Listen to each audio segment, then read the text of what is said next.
उत्पीड़न ये सरकार कर रही है। हम गन्ना किसानों की समस्या को लेकर हरीश रावत जी के नेतृत्व में पूरी कांग्रेस यहाँ पर एक मार्च कर रही है ताकि ये सोई हुई सरकार जाग सके। कॉन्ट्रैक्ट फार्मिंग अमेरिका में की गई थी।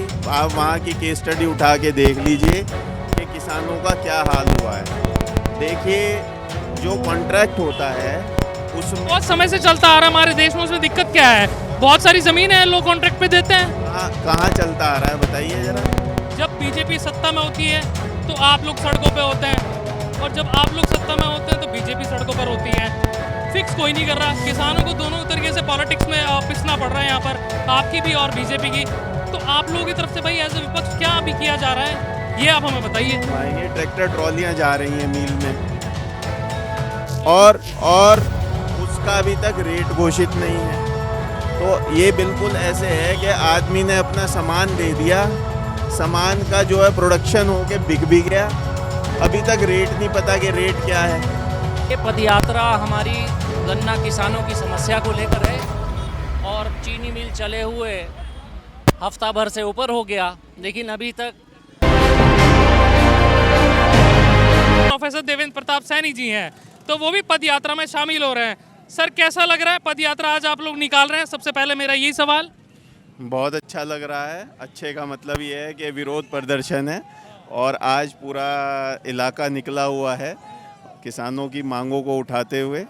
गन्ने की जो पेमेंट है 2-2 साल से नहीं हुई है, उसकी मांग उठाते हुए, किसानों की जितनी समस्याएं हैं उनको उठाते हुए, महंगाई की जो समस्या है जिसमें पूरा भारतवर्ष अस्त व्यस्त है, उसको उठाते हुए ये प्रदर्शन है। और जनता सैलाब की तरह निकली हुई है। तो मैं मानता हूँ कि 2022 का ये आगाज़ है जिसके अंदर चुनाव में हम निश्चित रूप से जीतेंगे। मैं ये भी जानना चाहता हूँ, चलिए तो हो गया कि बहुत अच्छा लग रहा है भाई विरोध प्रदर्शन है। मैं ये जानना चाहता हूँ जो काले कानूनों को लेकर कह रहे हैं कि भाई कानून काले हैं, तो मैं आपसे जानना चाहता हूँ, ना तो बीजेपी बता पा रही है भाई कि क्या नुकसान है, वो तो कह रही है भाई बहुत फायदे में। तो मैं आपसे जानना चाहता हूँ नुकसान क्या है। तो बेसिकली जो दर्शक देख रहे हैं वो समझे कि भाई कांग्रेस पार्टी भी नुकसान बता पा रही है, क्या नुकसान है उसके? देखिए, जो व्यापारी जिसको कहते हैं वो भी तड़पा हुआ है, लेकिन ये जो बहुत बड़े बड़े जो इंडस्ट्रियलिस्ट हैं उनके फेवर में कानून है। ये किसानों के विरोध में है, क्योंकि आज मैं इसको एक छोटा सा ही उदाहरण दूंगा आपको कि ये चीनी मिल है, ये कोई किसानों की तो है नहीं। तो आप मुझे बताइए कि आप 2 साल पहले आपने कहीं पे अपना सामान दिया और उसकी आज तक पेमेंट का अता पता नहीं है, तो ये शोषण है एक तरह का।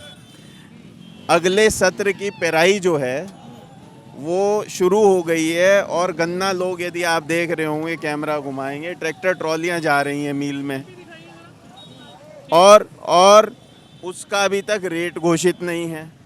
तो ये बिल्कुल ऐसे है कि आदमी ने अपना सामान दे दिया, सामान का जो है प्रोडक्शन होके बिक भी गया, अभी तक रेट नहीं पता कि रेट क्या है। तो ये सब जो चीज़ें हैं ये भाजपा सरकार में पिछले 7 साल में देखने को मिल रही हैं और इसीलिए इसको किसान विरोधी सरकार कहा जाता है। तो आप कह रहे हैं कि भाई गन्ना मिल का जो पेमेंट है भुगतान है वो तो सरकार का है। मैं आपसे कानूनों के बारे में भी जानना चाहता हूँ भाई, जैसे कॉन्ट्रैक्ट फार्मिंग है उसकी क्या दिक्कतें हैं भाई? कि कॉन्ट्रैक्ट फार्मिंग है तो बढ़िया है, ये तो चलता आ रहा है बहुत समय से, इसमें क्या दिक्कत है आपको? कॉन्ट्रैक्ट फार्मिंग अमेरिका में की गई थी। आप वहाँ की केस स्टडी उठा के देख लीजिए कि किसानों का क्या हाल हुआ है। देखिए, जो कॉन्ट्रैक्ट होता है उसमें बहुत समय से चलता आ रहा है हमारे देश में, उसमें दिक्कत क्या है? बहुत सारी जमीन है, लोग कॉन्ट्रैक्ट पे देते हैं। कहाँ चलता आ रहा है बताइए जरा। ऐसे लोग अपनी ज़मीनें देते हैं भैया कि यदि कोई, मैं आपको अपनी ज़मीन किराए पे दे दूं, ये एक अलग बात है, लेकिन यदि किराए पे लेने पे आप अपनी मनमानी कर पाएँ कॉन्ट्रैक्ट लेने के बाद, क्योंकि जब आदमी फसल बोता है और बहुत सारी चीज़ें होती हैं, वो ऐसा नहीं होता कॉन्ट्रैक्ट फार्मिंग 10-5 बीघे में हो जाती है। आदमी एक बहुत बड़ी ज़मीन का हिस्सा कॉन्ट्रैक्ट के लिए इंडस्ट्रीज लेते हैं और वो एक उसको बंधा हुआ पैसा देने की बात करते हैं, लेकिन कॉन्ट्रैक्ट वो होता है जो मेरे और आपके बीच हुआ। उस मेरे और बीच के कॉन्ट्रैक्ट के लिए आपको भी मानना पड़ेगा और मुझे भी मानना पड़ेगा। तो किसान की ये हैसियत नहीं है कि वो कोर्टों में जाके खड़ा हो सके और वकीलों की फीस दे कि मेरे साथ अन्याय हो रहा है। जब सरकार जिसे वो वोट दे रहा है वो नहीं उसकी सुन रही, तो न्याय के लिए वो उसके पास पैसा आएगा कहाँ से? के लिए पैसा आएगा। चलिए ठीक है। और ये यात्रा कितनी फायदेमंद आप मान रहे हैं भाई साबित होगी उत्तराखंड के लिए या फिर इस विधानसभा के लिए? इसमें फ़ायदा नुकसान नहीं है। हम तो ये देख रहे हैं कि क्या जन भावना जन आंदोलन के रूप में उठ पा रही है, वो उठ पा रही है और वो बदलाव चाह रही है। जो भाजपा की नीतियां हैं किसानों के प्रति और महंगाई के प्रति, उसका ये लोग विरोध कर रहे हैं, जनता विरोध कर रही है। और मैंने पहले भी कहा है, चुनाव जनता लड़ती है, पार्टियां नहीं। यही जनता जो है उनको जिसने बिठाया था वही उतारेगी भी। बहुत बहुत शुक्रिया हमें समय देने के लिए। यहाँ पर कांग्रेस पार्टी की जो है आज पद यात्रा यहाँ पर निकाली, जिसकी अगुवाई हरीश रावत कर रहे हैं, जो कि पूर्व मुख्यमंत्री रहे हैं।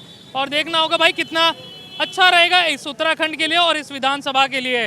किसानों को यहाँ पर एकजुट करने की कोशिश है कांग्रेस पार्टी की, कि जिस तरीके से भाई किसान भाजपा से रूठे हैं तो किसी न किसी तरफ जाए किसान, या तो कांग्रेस की साइड या और अन्य दलों की साइड। लेकिन यहाँ पर कोशिश है किसानों को एकजुट करना। जी निजामुद्दीन जी हमारे साथ मौजूद है, मंगलौर विधानसभा से बड़ा चेहरा और मौजूदा विधायक है। किस तरीके से देख रहे हैं सर इस पद यात्रा को? कितना अच्छा ये रहने वाला है भाई उत्तराखंड के लिए और ये विधानसभाओं के लिए भी? ये पदयात्रा हमारी गन्ना किसानों की समस्या को लेकर है और चीनी मिल चले हुए हफ्ता भर से ऊपर हो गया, लेकिन अभी तक उत्तराखंड की सरकार ने महंगाई के अनुरूप यहाँ पर उत्तराखंड में गन्ने का मूल्य घोषित नहीं किया, जो बहुत ही खेदजनक बात है, चिंताजनक बात है। किसान की हालत पहले ही ख़राब है, अब रबी की फसल की बुआई चल रही है। डीएपी और यूरिया इस समय किसी भी भाव मार्केट में अवेलेबल नहीं है, तो किसानों का उत्पीड़न ये सरकार कर रही है। हम गन्ना किसानों की समस्या को लेकर हरीश रावत जी के नेतृत्व में पूरी कांग्रेस यहाँ पर एक मार्च कर रही है, ताकि ये सोई हुई सरकार जाग सके। अच्छा, हमें एक और चीज़ बताइए, हम एक और चीज़ आपसे जानना चाहते हैं भाई। जब बीजेपी सत्ता में होती है तो आप लोग सड़कों पे होते हैं, और जब आप लोग सत्ता में होते हैं तो बीजेपी सड़कों पर होती है। फिक्स कोई नहीं कर रहा, किसानों को दोनों तरीके से पॉलिटिक्स में पिसना पड़ रहा है यहाँ पर, आपकी भी और बीजेपी की। तो आप लोगों की तरफ से भाई एज ए विपक्ष क्या अभी किया जा रहा है, ये आप हमें बताइए। जब हम सरकार में थे तो वो सत्ता के वो विरोध के नाम पर विरोध कर रहे थे, हम जेन्युइन विरोध कर रहे हैं। कैसे, समझाइए ज़रा। समझा रहा हूँ। जब 50 रुपये लीटर डीजल हुआ करता था तो हरीश रावत जी ने उस समय 3 रुपये गन्ने पर बढ़ाए थे और 326 रुपये प्रति क्विंटल गन्ने का भाव किया था। एक एक चीज़ मैं बताऊं, लगभग हर चीज़ पर मूल्य बढ़ चुका। उर्वरक दुगने भाव पर हो चुके, इंसेक्टिसाइड्स और पेस्टिसाइड्स दुगने भाव पर हो चुकी। लेबर बीजेपी कह रही है भाई बीजेपी कह रही है कि भाई हम लोग सब्सिडी भी दे रहे हैं। जवाब तो दे दीजिए। लेबर कंपोनेंट डबल हो चुका। उसके बाद जो डीजल 50 रुपये लीटर उस समय था, 326 रुपये प्रति क्विंटल गन्ने के टाइम पर, आज वो डीजल 100 रुपये के भाव के आसपास इन्होंने पहुंचा दिया। और जब से लगातार कीमतें बढ़ रही हैं, लेकिन नहीं बढ़ा तो गन्ने का भाव अभी तक नहीं बढ़ा। कोल्हू पर अभी भी 260 270 के आसपास गन्ना बिक रहा है। ये किसान का शोषण है। आप ये समझिए, गन्ने का भाव तो घटा है लेकिन महंगाई दुगनी हो चुकी। किसान की आमदनी दुगनी करने के नाम पर ये लोग बीजेपी कह रही भाई हम लोग सब्सिडाइज रेट में सारी चीज़ें देने को तैयार हैं। आप जो किसान है हमारे, जो फर्टिलाइजर्स है, वो सारी चीज़ें सब्सिडाइज रेट में दे रहे हैं हम लोग। तो उसमें आप लोगों को क्या दिक्कत है भाई? देने दीजिए। जब सारी चीज़ें दे रहे हैं तो पद यात्रा निकालने की क्या जरूरत है उसमें? ये बताइए, डीजल सब्सिडाइज रेट्स पर दे रहे हैं क्या? ये बताइए कि आप उनसे पूछिए, आपने 400 रुपये का जो कट्टा था आपने 1700 का पहुंचाकर उस पर सब्सिडी देकर 500 रुपये की सब्सिडी देकर 1200 का कर दिया। काहे की सब्सिडी है ये? आप उस जिस समय हमने 326 रुपये किया था उस समय के रेट से देखिए ना, आज के रेट में सब्सिडी के बाद भी कितना महंगा बिक रहा है। सुनिए। और उसके अलावा 50 किलो का यूरिया का कट्टा होता था बैग, इन्होंने उस 50 किलो से 5 किलो कम कर दिया, 45 किलो। इस पर कौन सी सब्सिडी देंगे? 10% की चोरी तो उन्होंने वैसे करवा दी, भाव बढ़ा दिए, 10% कम कर दे, इस पर कौन सी सब्सिडी होगी साहब? चलिए ठीक है, ये तो आपने समझा दिया। अब हम ये जानना चाहते हैं आपसे भाई, आप लोग सत्ता में आएंगे तो आप लोग क्या कीजिएगा? आप लोग किस तरीके से भाई इसको मैनेज करेंगे, किस तरीके से पॉलिसी यहाँ पर बनाएंगे, वो भी तो बताइए ना जनता को, जनता ताकि समझे।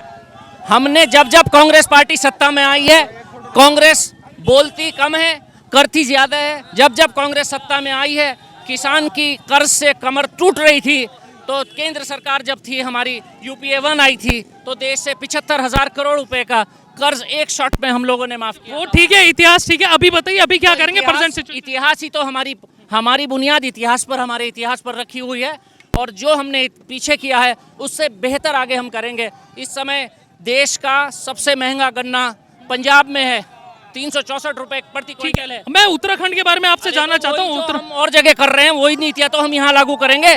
उत्तराखंड, पंजाब में 364 रुपए क्विंटल है, और उत्तर प्रदेश में 350 रुपए उन्होंने घोषित किया। 14 रुपए का फर्क तो यही हो गया।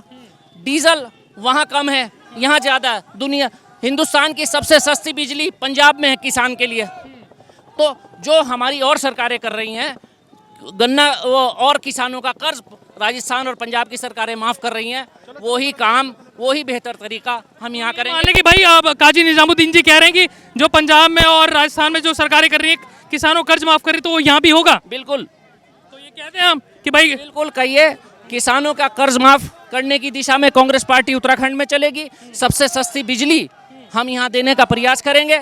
सबसे बेहतर मूल्य देने का हम लोग, पंडित नरेंद्र तिवारी की सरकार, हरीश रावत जी की सरकार के चलते यूपी से महंगा गन्ना उत्तराखंड का रहा, और अब यूपी का यहाँ से ज़्यादा महंगा है। हम बेहतर मूल्य देने का प्रयास करेंगे। चलिए, बहुत बहुत शुक्रिया। यहाँ पर काजी निजामुद्दीन जी साफ तौर पर कह रहे हैं कि भाई बीजेपी अगर यहाँ पर कांग्रेस की सरकार बनेगी तो यहाँ पर किसानों के कर्ज माफ करने की ओर आगे बढ़ेगी, जो राजस्थान और पंजाब की सरकार यहाँ पर कर रही है। उसका एग्जाम्पल यहाँ पर लेके चल रही है कांग्रेस पार्टी, इतिहास को यहाँ पर दोहरा रही है। और नेताओं से हम लोग बातचीत करेंगे भाई किस तरह की यहाँ पर रणनीति रहने वाली है कांग्रेस पार्टी की। बहुत बहुत शुक्रिया आप सभी लोगों का।